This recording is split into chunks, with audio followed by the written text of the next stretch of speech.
Hello, everyone. Welcome to the HPL seminar. It is my pleasure to introduce today's our speaker, Drew Lawson. In 2014, Drew started his undergraduate in kinesiology at the Acadia University, where he primarily worked on sports injury assessment and management. After he received a bachelor's degree in 2018, he came here to the University of Calgary and started master's course in kinesiology under the supervision of Dr. Matt Jordan and Dr. Walter Herzog. Drew has been interested in functional deficits after ACL injury in high-level athletes and helped them return to play or competition thresholds following the injury. And his research interests have become motivation for him to work on the thesis project, which is what he's going to give a talk and a presentation soon. In addition to academic career, Drew has been working as a strength and conditioning coach at the Canadian Sports Institute Calgary, working with the half-pipe and slope-style skiers and snowboarders. He also mentioned that he's on a never-ending search to find the best coffee, Americano specifically. So you can usually find him biking around, checking out all the coffee shops in Calgary. Today, Drew is giving a talk entitled as Lower Extremity Strength Capacity and Landing Strategy in ACL-reconstructed Athletes. All yours. Perfect. Thank you, Sungwon. I'm going to just set up my sharing here real quick, and then we should be good to go. And am I sharing the right screen here? Actually, I see your other view. No. Give me 2 seconds then. Yeah. You'd think I'd have this figured out after a year of COVID, but here we are. Now we're good? Good. Thank you. Perfect. Yeah, thanks, Sungwon, for the introduction and inviting me to speak here. So this is my first HPL seminar, even though I'm now 3 years into my master's program. And I'm just wrapping up my data collection here over the next, hopefully, couple weeks. But this will be a little glimpse into what I've been up to, particularly, as Sungwon mentioned, looking at lower body strength and single leg landing abilities and strategies in ACL reconstructed elite athletes, and then healthy elite and development level athletes as well. So every time I give a talk like this, I always like to give a little lay of the land for where I come from and some of the biases that I work under. And first, this is a picture of the CSI Calgary where I do all my research out of. So for some of you that hang around the HPL a lot, I might not be a super familiar face because I do my research at CSI. But CSI Calgary is one of 4 main Olympic training centers in Canada. And at the CSI, we work primarily with winter slope sport athletes with a large percentage of skiers and snowboarders. And I work there as a strength and conditioning coach as well. So really the way that I look at research, and particularly in my study, is based on this lens around strength and conditioning, with my bias being towards strength being a major influencer of how we move and our injury risk. And I think of the weight room as an opportunity to really make an impact on some of these parameters to set our athletes up or general population up for success, particularly around injury mitigation. And then within our group at CSI Calgary, which is headed by Matt Jordan under the Herzog group, is we really focus on long-term effects of ACL injuries on elite athletes and the functional deficits that might transpire after that reconstruction, with a lot of our research looking at bilateral counter movement jumpings and thigh muscle mechanics and morphology. So my goal really through my research has been to expand on this and to look at strength beyond just at the thigh, and to start looking at landing strategies and abilities of our athletes. because about 1 in 5 ACL injuries in skiers happens during landings, and landings are also a common risk for ACL injuries in field and court sport athletes as well. So when we talk about landings in general, from a biomechanical perspective, really the goal of a landing is to get the body's linear vertical momentum to 0. And because momentum is mass times velocity, we can't change our mass. So really what we're trying to do during a landing phase is to get our vertical velocity to 0. So we need to decelerate our body. So after ground contact, the muscle tendon units of the lower extremity and into the torso as well have to generate sufficient force to stabilize the joints, control joint flexions, and then thus reduce this total body momentum to 0 in the vertical direction. And this is through a coordinated movement of the lower extremity joints. So when we think about landings, there are 2 ends of the spectrum that we can think of. And the first being what was characterized as a stiff landing, which typically has low range of motion through the ankle, knee, and the hip, where the lower body segment, so the shank, the thigh, and then also the torso will decelerate together. And impact force in this case at the knee is applied during a short time period and without an accommodating joint movement. So there's a short amount of time to attenuate the forces and the energy going through the body in these stiff landings. And then on the other end of the spectrum, we have softer landings, which are characterized by large ranges of motion through the ankle, knee, and the hip. And the body acts a little bit more like a spring with deceleration of the different body segments at different acceleration rates and at different times. And this allows for a softening or a dampening effect of the energy.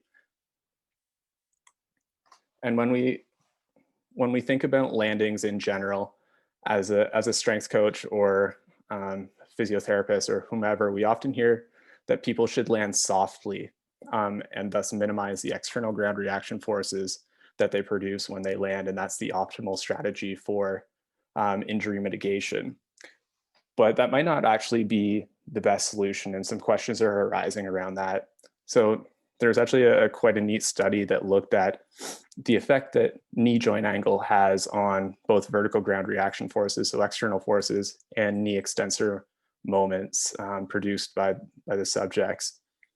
And what they found was at an extended knee joint angle, so 0 to 25 degrees, they saw that there was a high vertical ground reaction force, but a relatively low knee extension moment.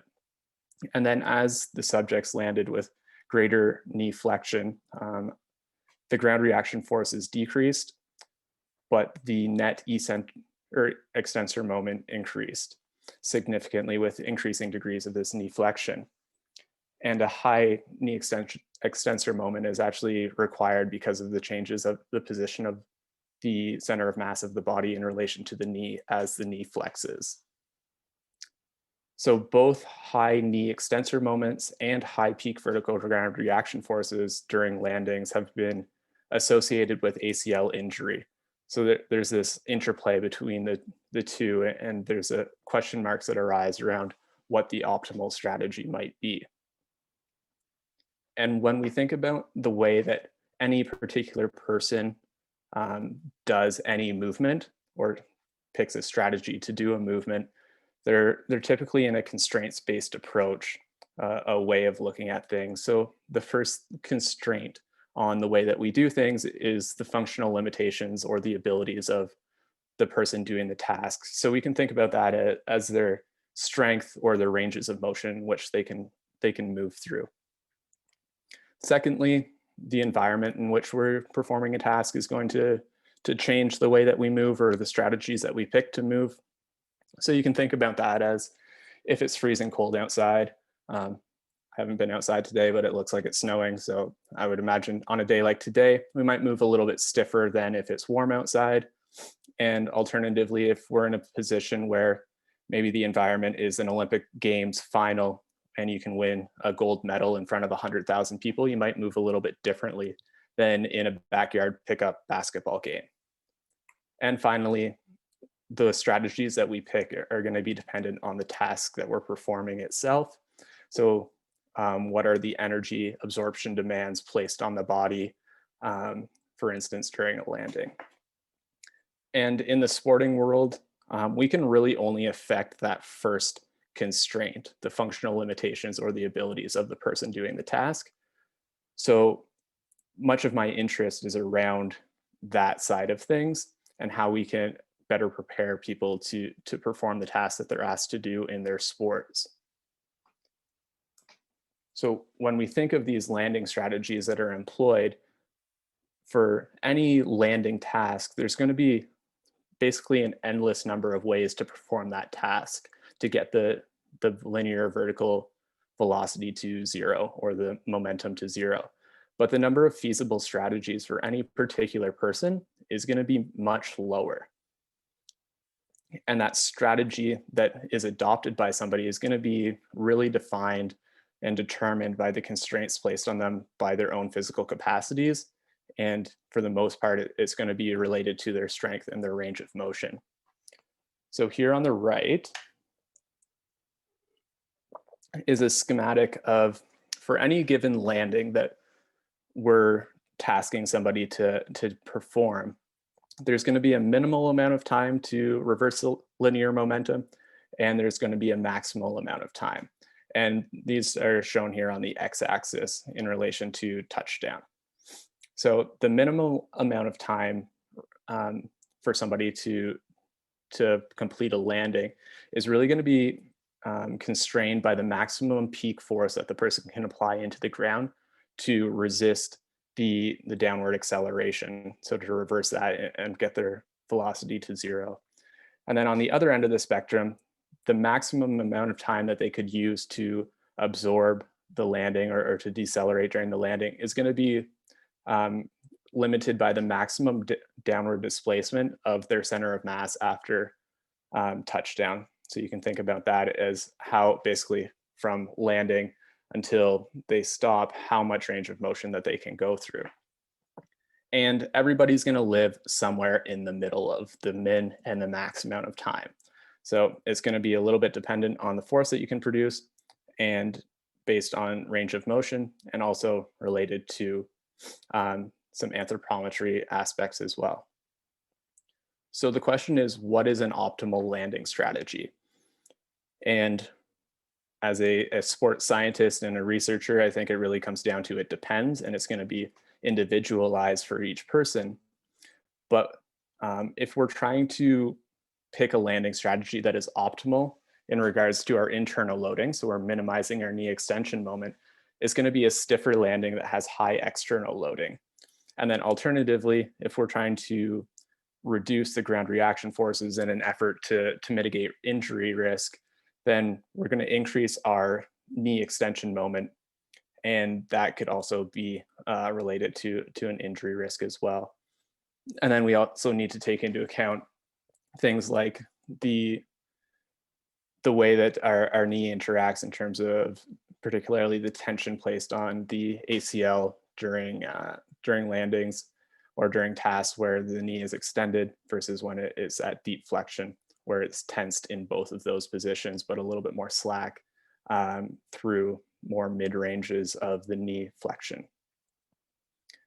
So when it comes to landings, and in particular when it comes to ACL-reconstructed, ACL injury risk studies, what we often see is that there's comments that females may land in a different way or perform movements in a different way than men that put them at an increased risk of injury. And a study by Mcbride and nymphus last year actually kind of challenged this a little bit, and I thought it was good to include here. So what they had males and females do is perform a series of jumps, counter movement jumps and drop jumps, which is essentially stepping off of box and jumping as high as you can, as indicated in the top right here schematic. And they did this under increasing eccentric loads. So you can imagine that the eccentric load on a counter movement jump would be relatively low. And during a drop jump from 75 centimeters, it would be quite high. And what the authors found is that at high eccentric loads, the females shifted towards greater work at the knee compared to the hip and the ankle. And they also did more work at the knee than males during the 60 centimeter and the 75 centimeter drop jump. And high work at the knee has been shown in previous studies to be associated with increased risk of injury, particularly of the ACL. So that begs the question, do women choose this strategy that is quote unquote suboptimal and might put them at higher risk of injury? And the authors of this study would suggest maybe not. So what they also did in this study is looked at maximal strength of the males and females and saw that the men were significantly stronger than the females. So further to this, what they did is separated people out by their strength levels rather than their gender. So as you can imagine, in the high strength group, some of the females would have moved up, and then some of the males would move into the lower strength group, and there would be this evening out effect. And what they saw was that the strong group at high eccentric loads shifted work away from the knee joint, with both the ankle and the hip contributing more. Whereas with the weaker group, the knee and the ankle both did more work than the hip. And the conclusion from this is that there's clearly a difference in movement strategy or the way that these subjects self-organized based on strength levels, which we're going to circle back to here in a little bit as I go through my results. So again, I work with primarily skiers and snowboarders, and their sports are pretty awesome to watch, but when things go wrong, they go pretty catastrophically wrong. So here is a person doing half pipe, getting a little off balance and actually tearing an ACL. And similarly, this is a injury in alpine where, again, a torn ACL. And these happen in these high impact, high energy events with very short time frames. And ACL injuries in our world at the CSI Calgary have become kind of a badge of honor for the athletes. Everybody kind of has the scars on their knee from an ACL surgery, which looks something like this for people that might not have ever seen an ACL surgery. In this case, the surgeon has made an incision at the pes anseranus, gone up with their tool, their stripping tool, cut the tendon of the semitendinosus at the musculotendinous junction, has now pulled it out and is about to snip it off again, and will then use the tendon of the semitendinosus as the new ACL for this subject. So you can imagine that would cause some changes in the way that the muscles, particularly of the hamstring group, will work. And further to that, when people tear their ACL, it's not like they're just strictly tearing in their ACL. About a third of our athletes go on or have a multiligament injury during that primary ACL injury. Over half of them have chondral injuries, and 60% of them have meniscus injuries, primarily complex types. And nearly all of our athletes that we work with go on to have a semitendinosus autograft. So not only is there trauma at the knee due to this injury mechanism that basically shreds apart the knee and causes huge amounts of damage, we also have the subsequent damage that comes with this surgery by taking out this semitendinosus autograft. And as a result of that, we see diminished strength after an ACL reconstruction. And that's well documented in the literature. And in particular, Nate Morris from our group has recently added to that literature showing that there are persistent deficits in knee flexion strength across the ranges of motion of the knee following an ACL reconstruction, and that the ACL reconstructed knee also has lower knee extension strength than control athletes that are sex and competition level matched. Further, there has been evidence that there's decreases in strength around the hip, particularly the hip adductors, when comparing an ACL reconstructed limb to control subjects at 2 joint angles. And it's been shown that those with weaker quads after an ACL reconstruction also typically have decreased hip external rotation strength, and those that have actual high quadricep strength after an ACL reconstruction typically have a lower knee flexion strength. So how does this tie back into the way that people move and land? Well, people that have had an ACL reconstruction and are forced to or asked to land on a single leg actually show increased hip flexion angles, which are thought to be a way to offload the knee. So they move towards more of a hip flexion dominant strategy, which makes sense because after an ACL reconstruction, we often see a decrease in knee extension strength. So it would make sense that these individuals might try to find a strategy that shifts the demand away from the quadriceps and away from the knee. And it's also been shown that those with greater strength around the hip also increase their hip flexion angle during landings. And strength around the hip is actually one of the major components of a rehabilitation process following ACL reconstruction. So again, we're moving away from that knee dominant strategy, or that typically is what happens. And furthermore, those with weaker quads after ACL reconstruction typically go through less range of motion during single leg landings on their injured side. So it's a little bit more of a, what would be defined as a stiff landing in terms of joint excursion, and instead move through more range at the hip and thus produce less internal knee extension moment.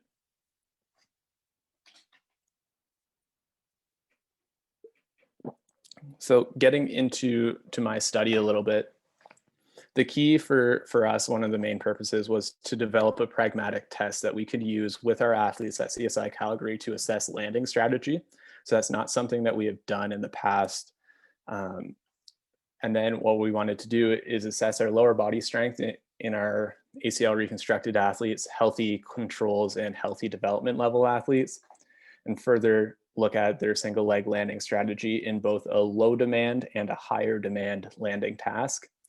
And then search out and find if there are any relationships between strength measures and single leg landing strategies, and to determine if this differs across our three groups.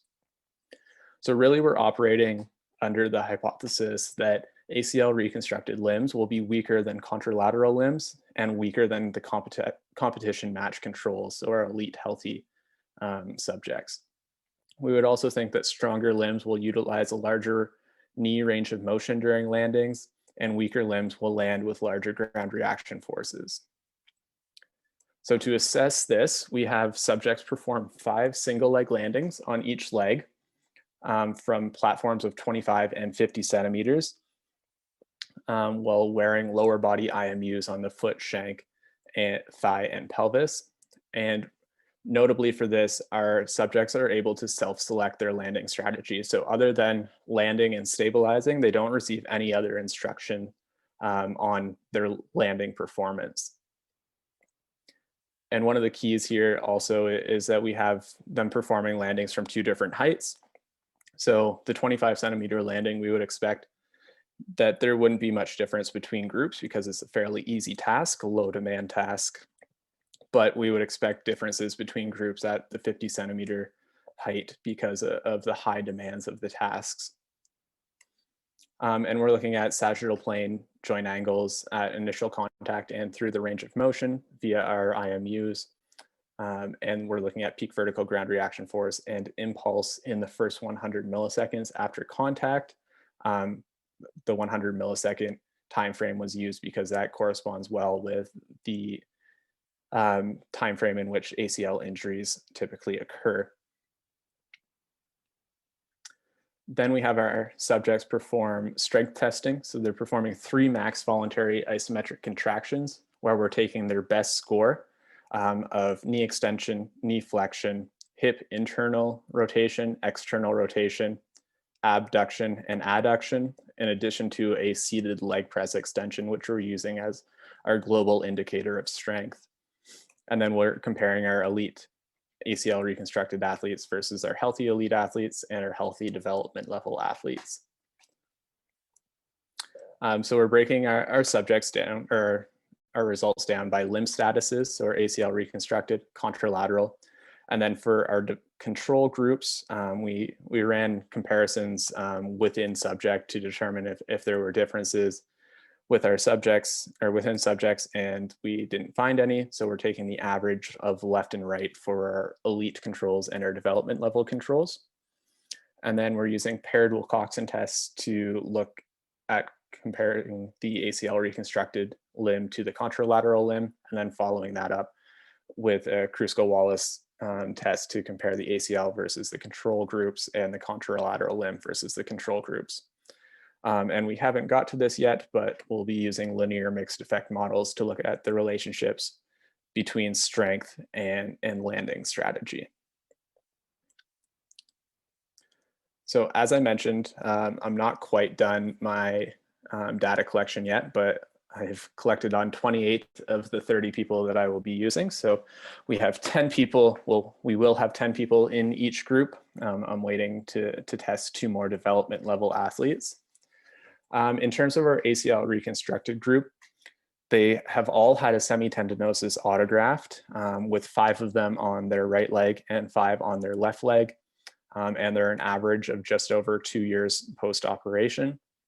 And we're pulling them in from winter slope sports and then court and field-based sports as well. The ACL reconstructed and the elite controls are sex, sport, and competition level matched. And they're coming from national team programs, pro sports, or varsity level. And then the development level group is sex and sport matched, but come from lower competition levels, so more of your provincial programs, club, or high school. And we're gonna head into just some of the results that I have had so far. So on the y-axis here, we're gonna have peak torque normalized to body weight, or body mass, sorry. And it's gonna be split into the 4 different limb statuses, so ACL reconstructed, contralateral, elite, and development level. And at the top of each figure is going to be an indication of what we're looking at for which test. So in this case, hip internal rotation. The ACL reconstructed group will always be in red and the contralateral in blue.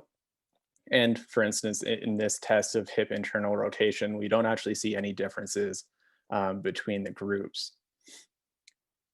And much to our surprise, when we look at any of the hip strength measures, we don't see any differences across the board between groups, which was surprising based on some of the previous literature that would suggest that external rotation, adduction, and potentially abduction might be different between ACL reconstructed limbs and contralateral limbs.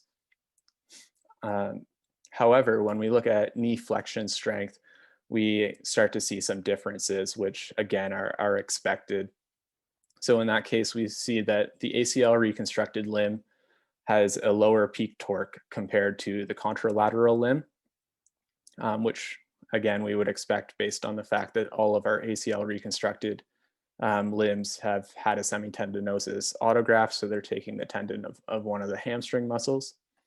And then we also see that our contralateral limb is actually stronger than our elite control subjects and our development level control subjects. Further to that, we don't see that the ACL reconstructed limb is weaker than either of the control groups, which would suggest that we're doing a fairly good job of increasing the hamstring strength following an ACL reconstruction. When we look at knee extension strength, this was surprising to me as well, in that there's no differences between the ACL reconstructed and contralateral or the elite group, but the ACL reconstructed limb is actually stronger than the development level control group, which is just something to keep in mind there, that again, the quad strength seems to have recovered quite well. So moving into some of the landings, here we'll have on the top, we'll have peak vertical ground reaction force on the y-axis split up into our 4 groups. and facetted out by 25 centimeter landings or 50 centimeter landings.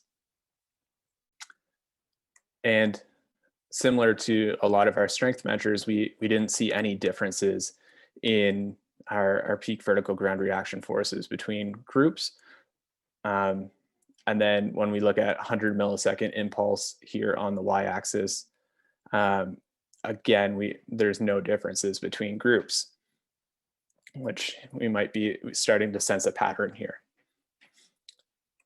Moving into joint angle comparisons. So the y-axis will be the initial contact angle for the ankle on the left, the knee in the middle, and the hip on the right, where a more negative ankle angle suggests that it is more plantar flexed, whereas a more positive value on the knee and the hip are indicative of more hip and knee flexion. And at the ankle, you see this huge spread of data where people have very, very different strategies of what they're doing at their ankles, but no consistent difference between groups. Similarly, at the knee, we see, again, not a significant difference in that initial contact angle for either or any of the groups at either of the heights. And again, we see the same pattern emerging here at the hip.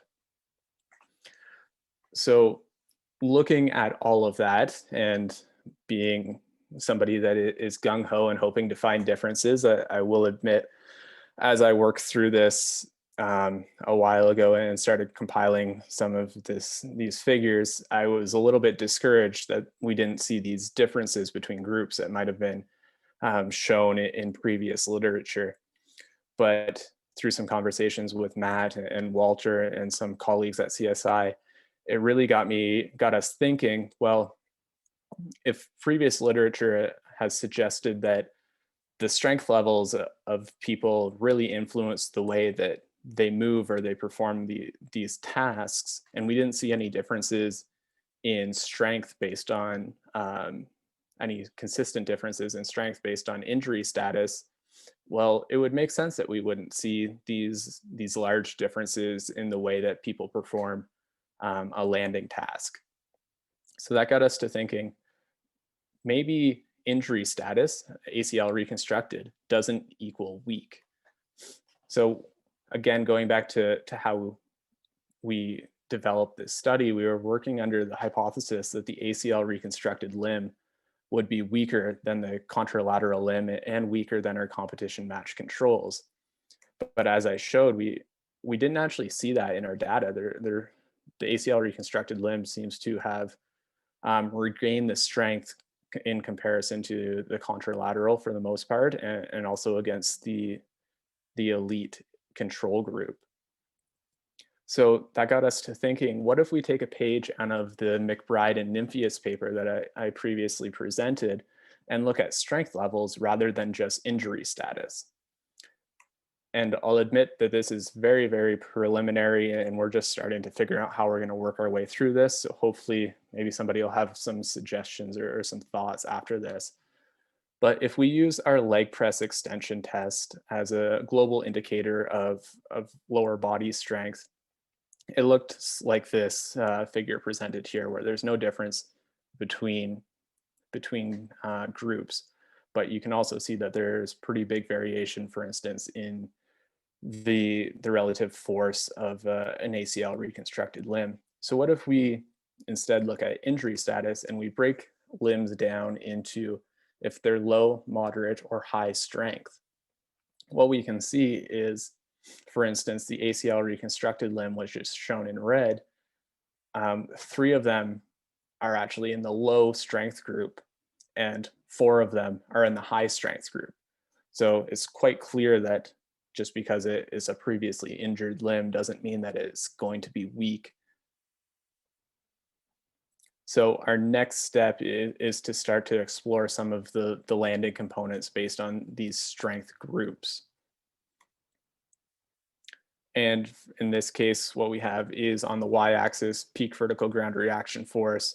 on the x-axis are strength groups, low, moderate, and high, faceted out by landing height, so 25 and 50 centimeters.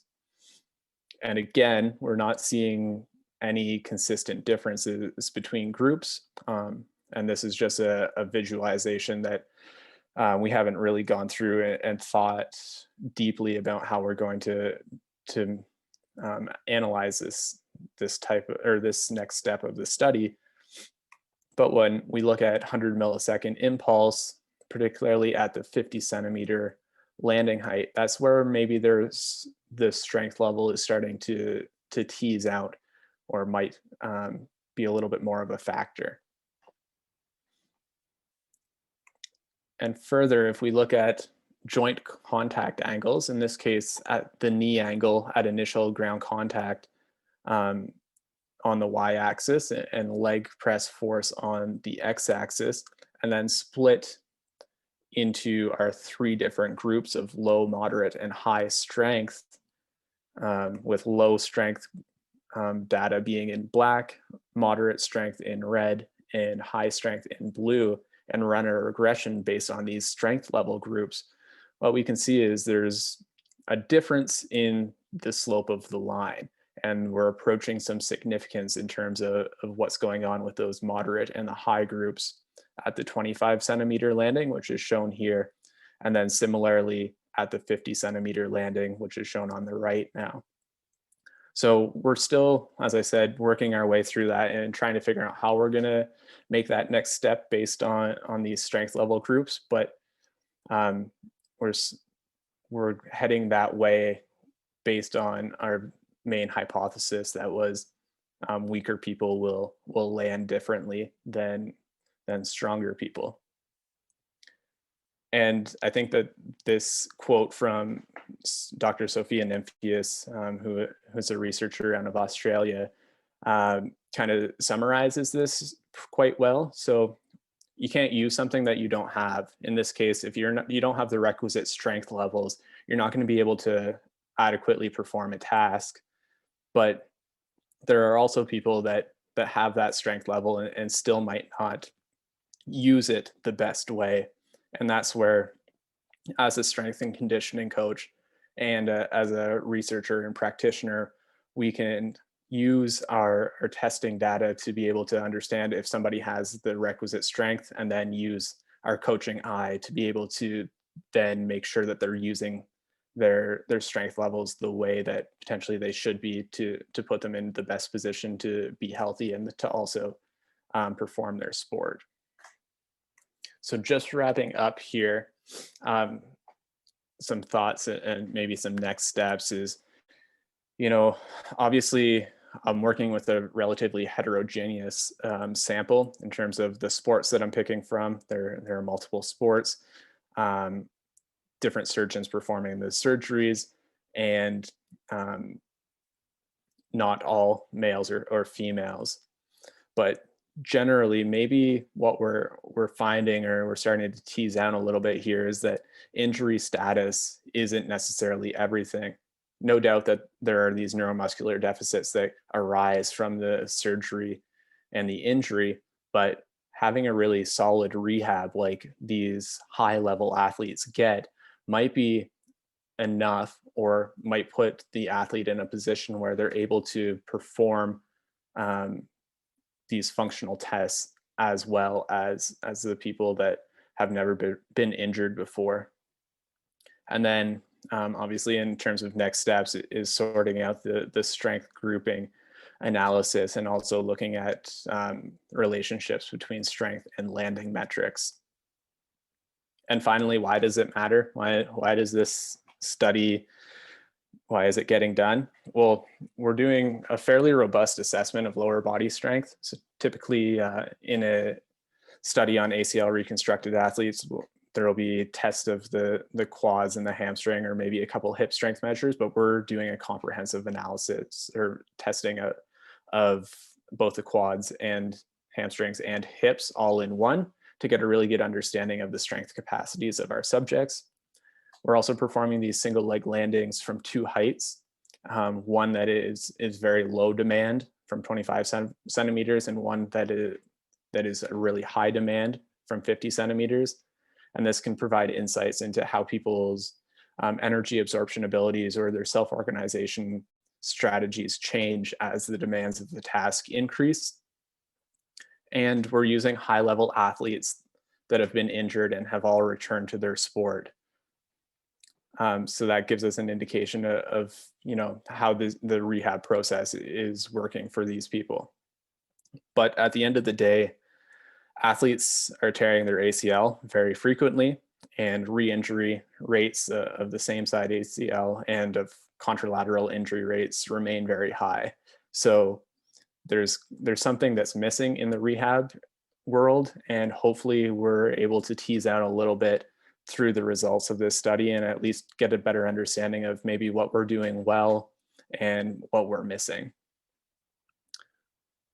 So with that, I'd like to say thank you again for inviting me to talk here.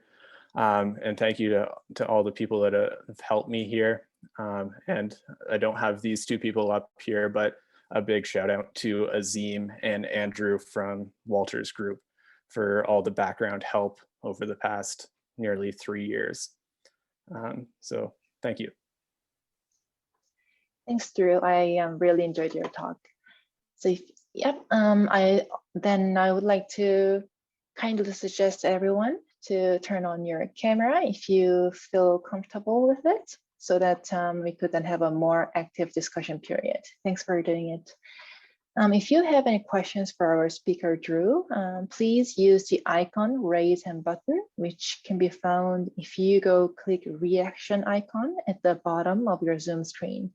Also, if your Zoom versions are different and you cannot find the button there, then please feel free to send me a message via Zoom chat, and then I'll call on you when it's your turn. Now I'll open the floor for the questions. Yes, Art, please go ahead. Thanks. I was curious whether you have any data or whether you have interest in what happens over repeated landings. And what I'm thinking about is there are these videos of people that show non-contact injuries. A lot of times it's late in say in a sports game or something, and they're just landing, with nobody near them. They're just cutting or doing something, and then they tear their ACL. And it makes me think that there might be a relationship to fatigue. And I was thinking that one thing that could just happen is, as you get fatigued, maybe you just land in a more random manner. So maybe less coordination, or just not doing as good of a job of controlling the amount of work that you do actively. And so I'm just wondering whether you have any observations or data or anything related to what happens if people are just landing repeatedly many times. So I don't have that data personally, although I think that's a very valid point that fatigability is definitely something that plays a role in the way that people move and potentially the timing of muscle activation and things of that nature. And that has been studied in a few different studies of fatigue protocol and how people move afterwards, which has been changed. One thing that we do in-house that comes from Matt Jordan's work is a repeated squat jump test. So not focused on the landing as much, but it's basically you hold a squat for 4 seconds, and every 4 seconds you jump for 20 times, which is quite the leg burner. And from that research, I believe Matt has done some work on the way that activation patterns of the lower body change. But yes, I think in general that fatigability factor is something that needs to be considered when it comes to injuries. Might be something to explore down the line, but for the purposes of this one, it was just trying to get a general understanding of how people move in a relatively fresh state. Thanks. Actually, Drew, I have a question for you. So when you were explaining the results of the comparison between the strengths, and you mentioned that there was no difference in the strength between ACL reconstructed leg and then contralateral leg. And I think you made a speculation why you didn't see the difference between the two. But my question is that would there be any also possibility that the contralateral leg is also somehow affected by the other leg surgery, like so that the contralateral leg is not as good as before the surgery? Do you have any speculation on it? Yeah, that's been shown in both hamstring and quadricep strength. Following an ACL reconstruction, you have a decreased strength on that contralateral side, which can pose some issues potentially when you're basing decisions on just strictly asymmetries between limbs. If the contralateral limb comes down to the ACL reconstructed side limb, that you have two weak limbs that are symmetrical rather than one strong limb and one that's not. However, what we also saw, particularly in my study, or so far in this study, is that the contralateral limb was the same or stronger than the elite control limb. So it was stronger in terms of knee flexion, and then the same across the rest of the tests that we looked at. So that would give us a pretty good indication that that contralateral limb isn't detrained when based on using that that elite control group as the control group. So I think that gives us a little bit of an insight into the lack of a detraining effect, and potentially that we're doing a relatively good job of increasing strength following the ACL reconstruction through the rehab process. Thank you. I see, Rob, you have a question for Drew? Yes, Drew, in many of the issues that you were measuring there was quite a wide spread. And I'm wondering, by pooling the data from all the individuals, whether you might lose some information. I imagine that if you did the left and the right leg of the control group, I'm guessing that for each individual, the left leg might closely match the right leg when your variance is the variance between individuals. But in the ones with the ACL reconstruction versus their contralateral limb, I'm wondering if you, instead of pooling all the data, if you looked at each individual and you said, for me, with my ACL reconstruction and my contralateral limb, I might have, as a hypothesis, a bigger difference than you would see in the controls between left and right limb. Have you got any data enough on controls to be able to check that? Because that might explain, within that spread, some of them may be just, the injured leg to the contralateral leg might have a huge difference compared to controls. Yes, I have looked at that. I'm going to see if I can pull it up here, if I have it in my accessory slides here. I have looked at that as I was setting up for this. And what I saw, I don't have it, dang.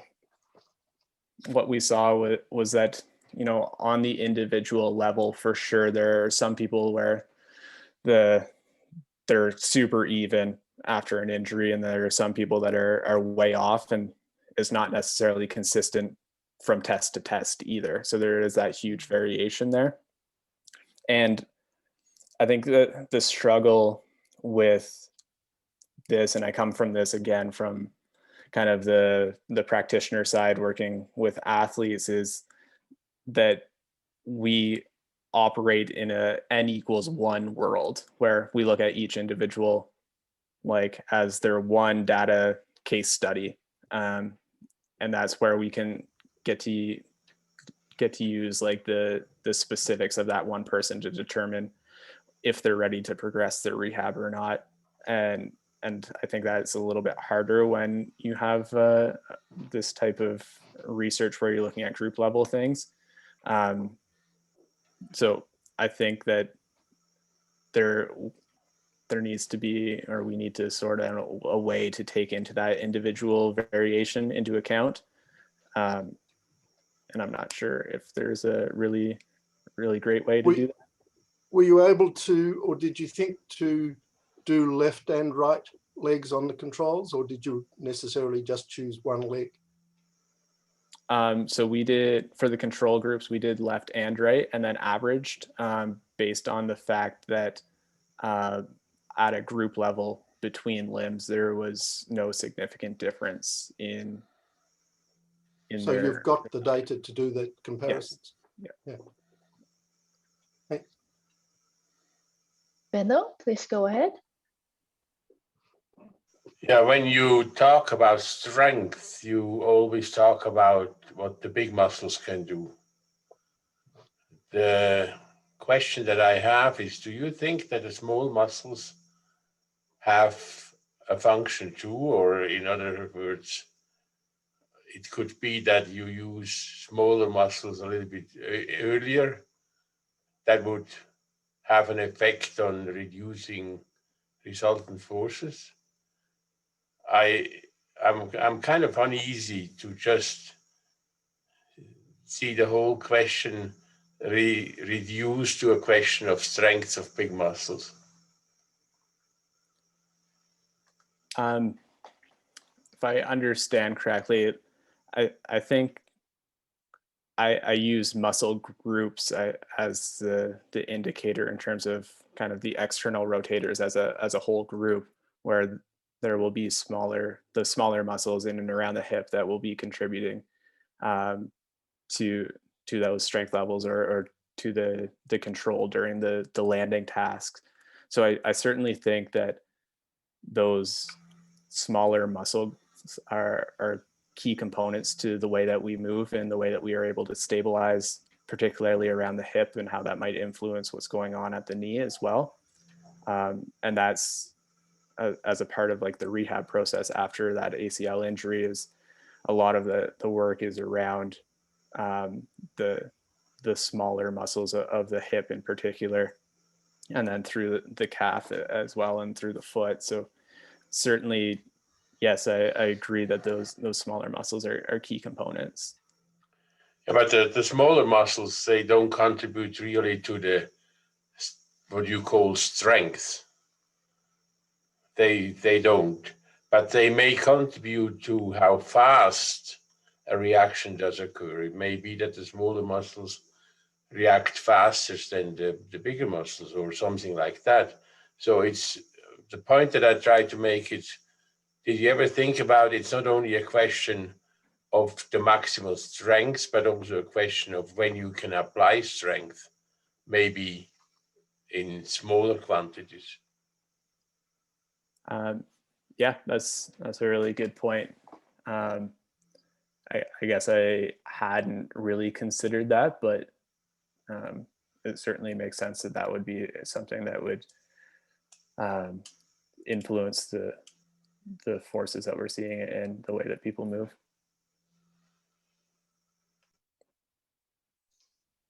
Andy, please go ahead. Hey, Drew, nice job. I don't have a lot of experience in this area beyond being a bit of a ski fan, and particularly when it comes to free skiing and so forth.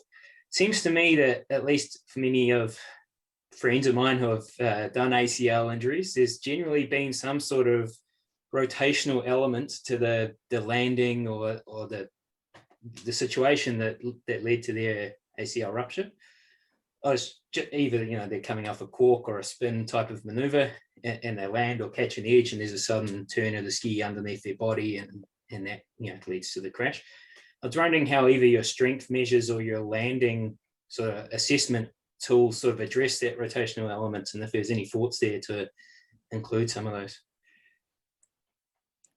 So I would suggest that the hip strength measures, in particular the external and internal rotation strength, would give an indication of using the proximal control to stabilize the knee. Although there are also some research out there suggesting, and this might be down a rabbit hole, that the knee valgus that is often accompanied by an ACL injury might actually be after the ACL actually tears. But in terms of the landing, no, we're not looking at any rotational component really. I am using the IMUs, and they have the capacity to, or they're measuring also internal and external rotation of the femur and of the shank and all of those measures, but not particularly looking at them as a part of this study, but maybe down the road. Just not as confident in the accuracy and the reliability of those measures. Sure. No, I think it would be quite interesting to see, maybe if it was even just a 90-degree turn when they're coming off the box, to see if that showed any sort of differences in movement pattern there. But no, nice job. Thanks. Michael, I see you have a question for Drew. Thanks for the nice presentation, Drew. I'm hoping to use your expertise to answer some of my own gaps. I was wondering first, what's the role of returning to peak strength versus returning to kind of like agility, or like, I guess, the ability to apply strength in different contexts in the rehab from an ACL injury? So typically, before you do any of those type dynamic movements, you need that requisite strength to be able to control your positions and postures and basically what you're doing in space. So having kind of that threshold strength level is going to be what allows you then to be able to apply the force as needed during these agility type drills, which I think the quote by Sophia Nymphius really highlights that. You need that strength before you can really use it in a more functional manner. Cool. And then as a follow-up to that, my thought is that I think someone's talked about this before in a similar context, is that maybe the task is just too easy across the board. So I guess the question is, how do you decide on the task? And do you have any thoughts on a task that might be a bit more difficult and maybe have a bit more sensitivity in separating your groups out? Yeah, that's a really good point. So based on the previous literature around single leg landings, they're typically not done with what would be considered an elite athlete, but are done at heights of that 20 to 30 centimeter drop for a single leg landing. So we took the 25 centimeter as kind of your low level task, and then went with 50 centimeters as double that as a high level. And that was through a lot of trial and error in our lab, trying to just get to a point where it's quite hard for athletes to be able to do the task, but it's not impossible. And also taking into account that we have some development level athletes that might not have a lot of strength training history, and we don't want them to get hurt. So trying to find that balance where it's really challenging, but we're also not putting people at risk. Cool. And then one last question is, can you actually prevent ACL injuries in these really dynamic sports like alpine skiing, where I don't know, it kind of looks like in the videos that it's almost impossible and that nothing you could possibly do will prevent this injury? Very valid. So I would never say that as a strength coach I've prevented any ACL injury. I think that would be outrageous to say. What you can do is put people in the best position to be able to meet the demands of their sport. And unfortunately, if you land from 40 feet out and in the bottom of a half pipe in a super deep knee flexion angle, like your ACL is probably going to go regardless of the strength training. But I also think we have to do the best that we can to protect our athletes and put them in a position to win. So yeah, it's a good point. Like sometimes you have a 2 meter long stick attached to your foot and you catch an edge. There's so much torque going through there. There's not much you can really do. Maybe we need an exoskeleton on the knee. Yep. Walter, do you have any questions for Drew?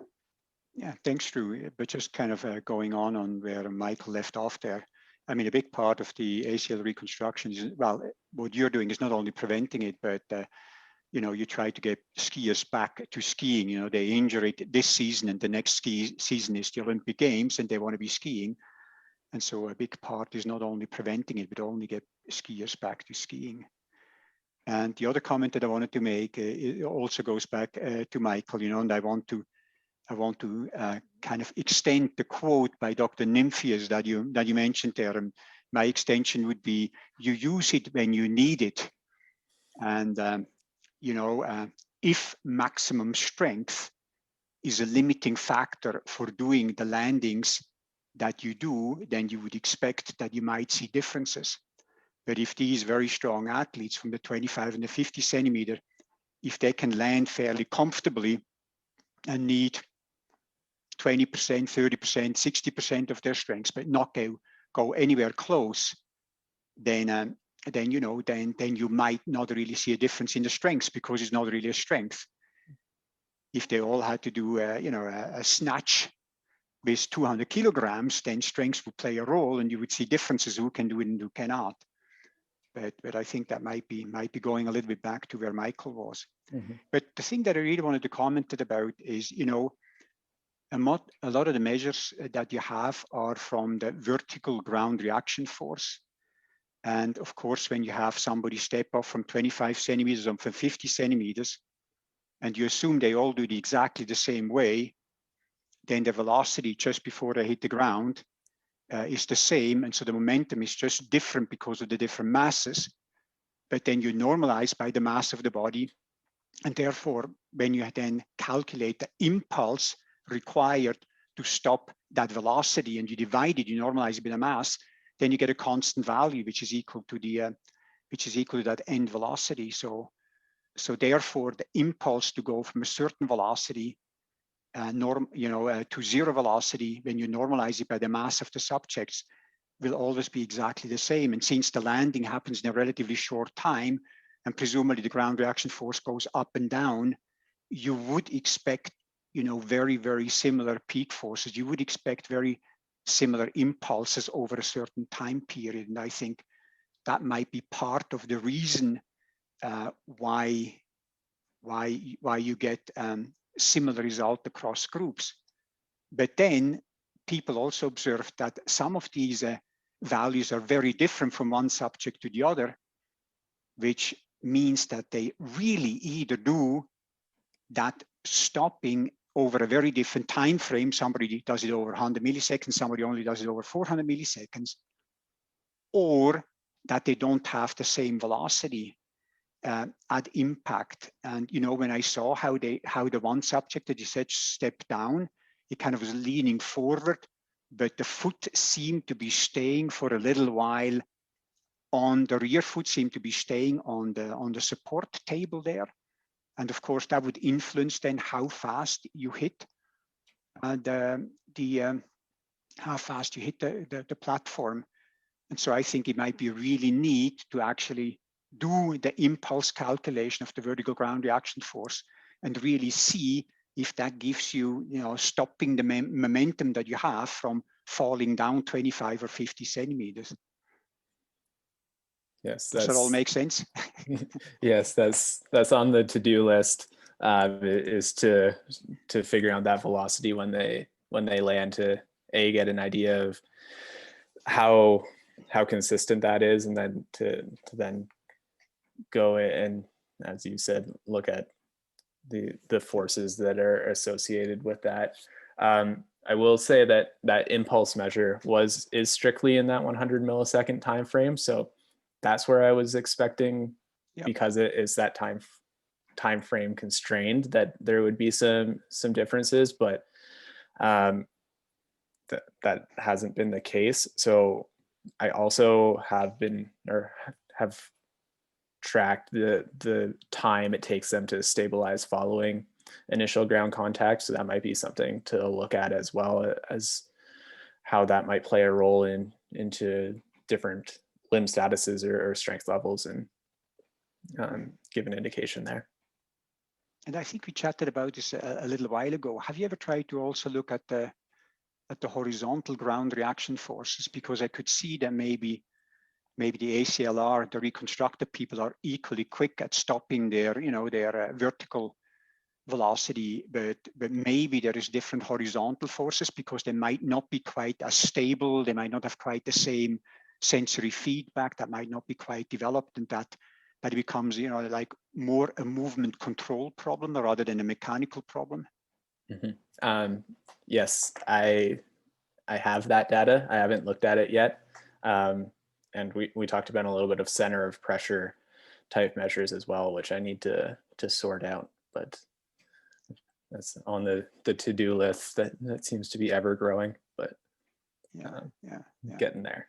Yeah, and just a final small comment, the way that the people stepped off, I know initially when you talked about the step off procedure, I somehow thought they would, more either hop off with both legs simultaneously and then land on one leg, or they would be standing on the right leg and then land on the right leg, so kind of rather than just kind of a going forward with partial support on the rear foot and then coming down. Why did you decide to do the stepping off in that particular manner?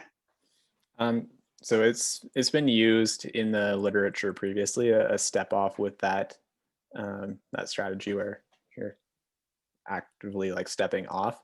And I use that because I was concerned about if we implement some sort of forward hop, that might introduce some variance in terms of the amount that people are jumping up. So thought that the single leg step forward would be a way to control that without the person jumping, and then using a sagittal, or a side view camera allows me to look at things in real time, both with my eyes and with the camera, to be able to flag any trials where people clearly lower themselves or do something weird when they're stepping off. So that allows me to redo that trial, or if I don't catch it on that first time through, I can remove it from the data. Okay, good, thank you. Thanks. Brent, please go ahead. Hey, Drew, I'm sorry if I missed you talk about this, but how do you reconcile the higher strength in the hamstring of the contralateral limb of the ACL athletes? Versus the control athletes? Yeah, versus like, and especially some were developmental, others were like elite. Yeah, so the competition match controls. I would say that's because probably the number one focus of our athletes rehabbing is regaining their hamstring strength. So it's just such a big focus in our training programs that we do it on the contralateral and the injured side. So they just put in basically during their rehab 9 to 12 months of time in the gym where they're not traveling around for their sport. So that's like pretty much the only time they have an extended dedicated period of training. So I would reconcile that we're doing a decent job of rehabbing our athletes and getting them to strength levels that are good. Okay, but you'd never make the argument that the people that get the ACL injuries are the stronger athletes in the first place. Like prior to injury? Yeah. I wouldn't have confidence in going either way there. I would suggest that people that tear their ACLs typically are of the weaker side of things, but I don't have any data to back that up with our in-house athletes. What about like when you look at I guess this is hard to do when you have 90% of the Canadian Alpine team that have had ACL reconstruction. But I mean, is it possible to look at the competition level, not the competition level, like the caliber of an elite athlete, and determine if the ones that do get ACL injury are in fact the ones that are getting better times in alpine skiing?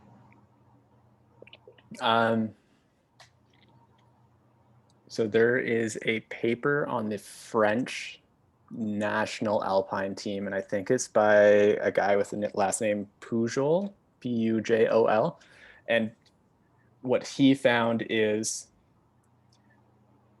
over a 25-year period, those that made the top 30 in World Cup points on a given year had a higher incidence of ACL reconstruction than those that didn't. So they have, if people that have an ACL reconstruction actually have a longer career in alpine events. So it's a weird thing for me to wrap my head around, where are they better because they had this ACL reconstruction or not? But hopefully through Matt's work before I got here, and as we continue, we can start to tease some of those things out from a Canadian perspective, where maybe our athlete population isn't quite as deep as some of the European countries.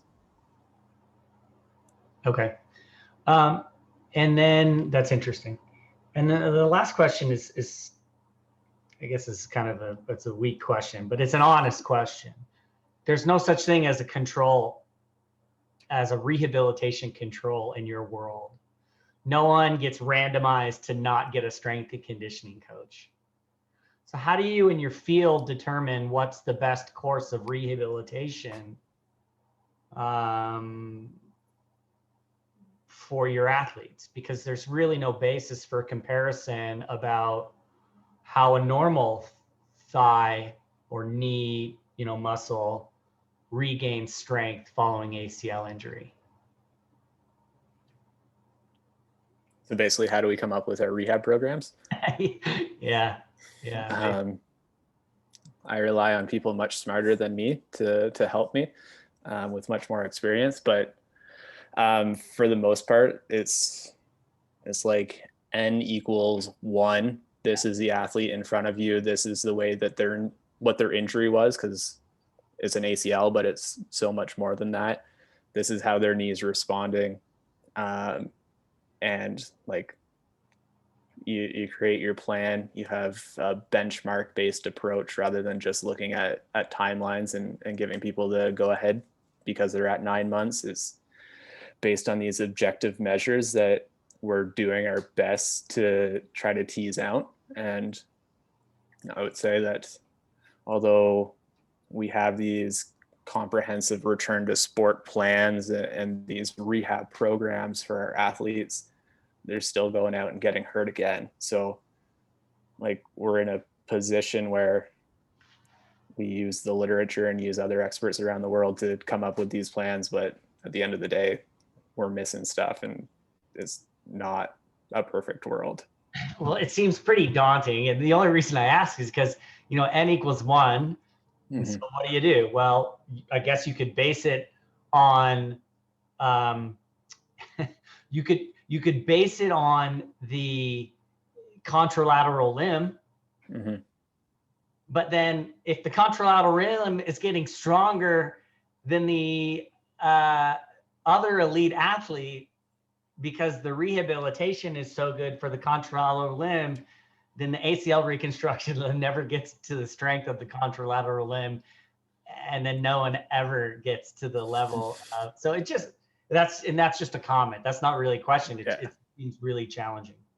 Yeah, it's the world we live in. And like some of the athletes that I've worked with, they're a year and a half post ACLR, and they're the strongest people on their team, and both their limbs are the strongest, like number 1 and number 2 in terms of limb statuses for strength. So it's like maybe what we do is just shut down all our athletes for 9 months after the Olympics and make them train and not allowed to do their sport. And they all hate us, but they're stronger. I don't know. Thanks. Jessica, you have a last question? Thank you, Drew. My question is a little bit related to that, but I was wondering if you plan or if you do repeat these measurements over time, and if you have, for example, data of athletes who haven't had an injury yet. I know it's only a small percentage, but if you've been able to compare pre and post landing, and if you've seen any interesting things and how their landing changes, and if you try to train them to have then the same strategies as they had before. So no, we haven't done repeated measures or pre-injury and post-injury landing measures with any of these athletes, or any athletes, I guess. Although some of my controls have now gone on to have ACL injuries this summer or this season, so they might be something to look at in the future, like a year from now. But no, this is a brand new test that we've only done with our athletes in this study, so we haven't had any pre and post. We're looking to potentially add it into like our off-season intakes for our athletes coming in, so that would allow us to start taking some longitudinal data, testing results, and looking at how things change over time, and then as injury status might change. Thank you. Yeah, I think that would be really interesting, especially those that got injured. Yeah, thank you. Awesome, nice thanks. work. Thanks. Yeah, Walter, I see you just unmuted yourself. Just a comment. I want to come back to Brent and the discussion between Brent and Drew. Why do better skiers have more ACL injuries or ACL reconstructions or more injuries? And I'm having a hypothesis here, and the hypothesis has nothing to do with strengths and has nothing to do with anything else, but has to do with how crazy they are. Because downhill skiing, especially downhill races, you can talk to every skier and they tell you at one point they get scared. And I would assume that some people just take a slightly bigger risk and they're a bit crazier. And that's why we had the crazy Canucks 40 years ago. They were very successful and got injured all the time. So my hunch actually is that you have to be a bit crazy to win a World Cup downhill race. And you have to take just a little bit more of a risk than somebody else. And since you take normally a little bit more of a risk, you're probably more likely to get injured. So I would be really interested, I mean, seriously, I would be really interested to have a psychological profile of these athletes. And I wouldn't be surprised if the psychological profile and the risk-taking aspect of it would give you a much better prediction who is getting injured than anything else. Just my hypothesis. Okay, if there be any last comments or question? If not, I would like to thank Drew again for sharing his thesis work with us. For the next week's seminar, we will be hearing from Dr. Eric Hunnert, and the title of his talk is Biomechanics of Long Duration Running and Performance Footwear. Have a wonderful weekend, and I'll see you all next week.